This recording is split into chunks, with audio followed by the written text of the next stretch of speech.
ಕರ್ನಾಟಕ ಛಾಯಾಚಿತ್ರ ಗ್ರಾಹಕರ ಸಂಘದಿಂದ 11ನೇ ಅಂತಾರಾಷ್ಟ್ರೀಯ ವಸ್ತು ಪ್ರದರ್ಶನ ಮತ್ತು ಡಿಜಿಟಲ್ ಇಮೇಜ್ ವಸ್ತು ಪ್ರದರ್ಶನ ಸಮಾರಂಭವನ್ನು ಬೆಂಗಳೂರಿನಲ್ಲಿ ಆಯೋಜಿಸಲಾಗಿದೆ. ಮುಖ್ಯಮಂತ್ರಿಗಳ ಮಾಧ್ಯಮ ಕಾರ್ಯದರ್ಶಿ ಕೆವಿ ಪ್ರಭಾಕರ್, ಛಾಯಾಚಿತ್ರ ಸಂಘದ ಅಧ್ಯಕ್ಷ ಎಚ್ಎಸ್ ನಾಗೇಶ್ ಮತ್ತಿತರರು ಉಪಸ್ಥಿತರಿದ್ದರು.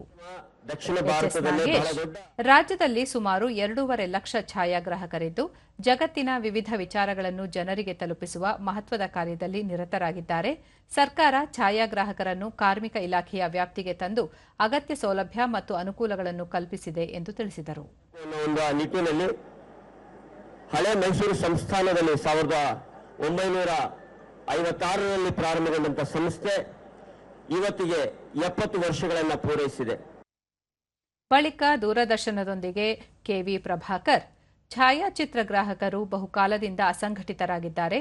ಸಂಘಟನೆಯ ಮೂಲಕ ಒಂದು ವೇದಿಕೆಗೆ ಕರೆತಂದು ಅವರ ಶ್ರಮ ಮತ್ತು ಕೌಶಲ್ಯವನ್ನು ಜನತೆಗೆ ತಿಳಿಸುತ್ತಿರುವ ಈ ಕಾರ್ಯಕ್ರಮ ಉತ್ತಮವಾದದ್ದು ಎಂದು ತಿಳಿಸಿದರು.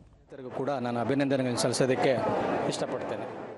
ಈ ಸಂಘದ ಮಾಜಿ ಅಧ್ಯಕ್ಷ ಪರಮೇಶ್, 2 ದಿನಗಳ ಈ ಕಾರ್ಯಕ್ರಮದಲ್ಲಿ ಅಪರೂಪದ ಛಾಯಾಚಿತ್ರಗಳ ಪ್ರದರ್ಶನ, ಸಾಧಕರಿಗೆ ಸನ್ಮಾನ, ಆಧುನಿಕ ಛಾಯಾಗ್ರಾಹಕ ವಸ್ತುಗಳ ಮಾರಾಟ ಮತ್ತು ಪ್ರದರ್ಶನ ಹಮ್ಮಿಕೊಳ್ಳಲಾಗಿದೆ ಎಂದು ಮಾಹಿತಿ ನೀಡಿದರು.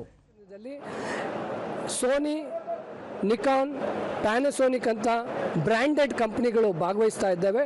ಸುಮಾರು 150ಕ್ಕೂ ಅಧಿಕ ಸ್ಟಾಲ್ಗಳು, 2000ಕ್ಕೂ ಅಧಿಕವಾದಂಥ ಮಟೀರಿಯಲ್ಸ್ಗಳು ಇಲ್ಲಿ ಪ್ರದರ್ಶನಗೊಳ್ತಾ ಇದೆ. ಈ ವೇಳೆ ಸಾಧಕರಿಗೆ ಪ್ರಶಸ್ತಿ ನೀಡಿ ಗೌರವಿಸಲಾಯಿತು.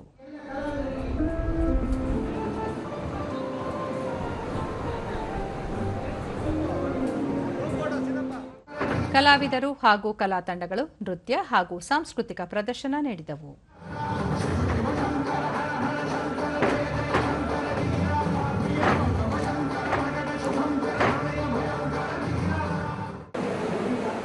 ಖಾಸಗಿ ಸಂಸ್ಥೆಗಳು ಆಧುನಿಕ ಕ್ಯಾಮೆರಾ, ಲೆನ್ಸ್ ಸೇರಿದಂತೆ ವಿವಿಧ ವಸ್ತುಗಳ ಮಾರಾಟ ಮತ್ತು ಛಾಯಾಚಿತ್ರಗಳ ಪ್ರದರ್ಶನ ಏರ್ಪಡಿಸಿದವು. ಸಾರ್ವಜನಿಕರು ವಸ್ತು ಪ್ರದರ್ಶನದಲ್ಲಿ ಪಾಲ್ಗೊಂಡು ಕುತೂಹಲದಿಂದ ವೀಕ್ಷಿಸಿದರು.